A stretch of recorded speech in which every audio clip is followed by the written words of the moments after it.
আচ্ছা, তুমি কি জানো এই যোগটা কি করে হয়েছে? এই 16 উত্তর কি করে হলো? আচ্ছা শোনো, তুমি যে কোনো ক্লাসে পড়ো, মাধ্যমিক পর্যন্ত এই ব্যাপারটা বোঝো। অনেকের যোগ বিয়োগ করতে ভুল হয়, আমি সেই বিষয়টা তোমাদের একটু বলি, এটা লক্ষ্য করো কিন্তু। আচ্ছা, এইটা রুলস একটু জেনে নিই।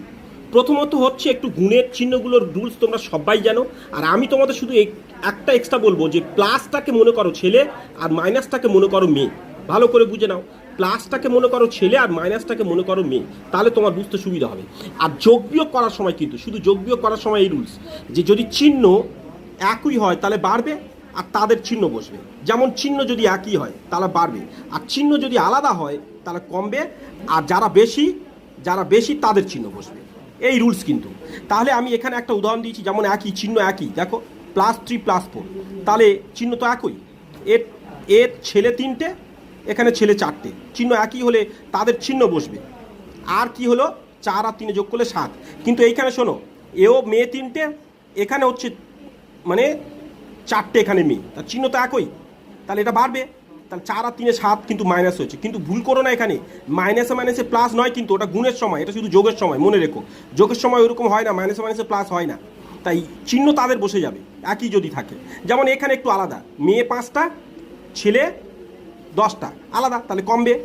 এইবার দেখো 10 থেকে 5 বিয়োগ করলে কত? 5, কিন্তু কারা বেশি, মেয়েরা না ছেলেরা? তাহলে ছেলেরা এখানে বেশি, 10 জন আছে, তাই তাদের চিহ্নটা বসবে। এই রুলস। এবার এইটা চলো তো দেখি।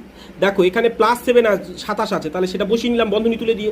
আর এইবার এইখানে চিহ্নটা গুণ করছি, প্লাস মাইনাসে মাইনাস, আর কোথায় রয়েছে 11 বসে গেল।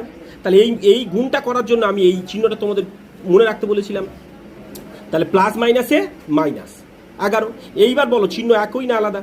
তাহলে 27টা ছেলে আর 11টা মেয়ে আলাদা, এরা সবাই আলাদা। তাই আলাদা হলে আমার রুলসে কি বলেছিলাম, আলাদা হলে কি কমবে, আর যারা বেশি তাদের চিহ্ন বসবে। তাহলে দেখো এখানে আলাদা হয়েছে যখন কমবে, 27 থেকে 11টা বিয়োগ করবো করে 16, কিন্তু চিহ্নটা কাজ বসাবো। এখানে দেখো, এখানে কিন্তু প্লাস মাইনাসে মাইনাস নয়, ওটা গুণের সময়, এটা শুধু যোগ বিয়োগ। তাই শুধু তোমার মনে রাখতে হবে, এখানে প্লাস অর্থাৎ ছেলেরা আছে 27টা, মেয়েরা আছে 11টা, তাই ছেলেরা যেহেতু বেশি তাই তাদের চিহ্নটা বসবে, কিন্তু আলাদা চিহ্ন হলে কমবে। কিন্তু এই অঙ্কের ক্ষেত্রে যদি 3টে অঙ্ক দেয়, 3টে এরকম বা 4টে যদি দেয়, কী করে করবে? তা প্রথমত চিহ্ন তুলে নিয়েছি, বন্ধনীটা তুলে নিয়েছি, নিয়ে প্লাস মাইনাসে এখানে কিছু নেই, মানে এর আছে একটা গুণ, তাই চিহ্ন দুটোকে গুণ করেছি, প্লাস মাইনাসে -16। আর এখানে দেখো প্লাসে প্লাসে +2। তাহলে এবার এ প্রথমে কি আছে দেখে নাও, প্লাস আছে, আর এরও প্রথমে কি আছে, প্লাস আছে, তাই তাদেরকে একটা ঝুড়ি বানিয়ে দিয়েছি, একসাথে রেখে দিয়েছি, আর -16টাকে পরে পার করে দিয়েছি। তা এইবার কি করলাম আমরা, এটার চিহ্ন যেহেতু একই, তাহলে 25 আর কত হলো, 2 যোগ করলে 27, আর ওখানে হলো -16 পড়ে রইলো। এইবার চিহ্ন আলাদা, তাহলে নিশ্চয়ই কমলো। দেখো আলাদা চিহ্ন হলে কমবে, তাহলে 11 বিয়োগ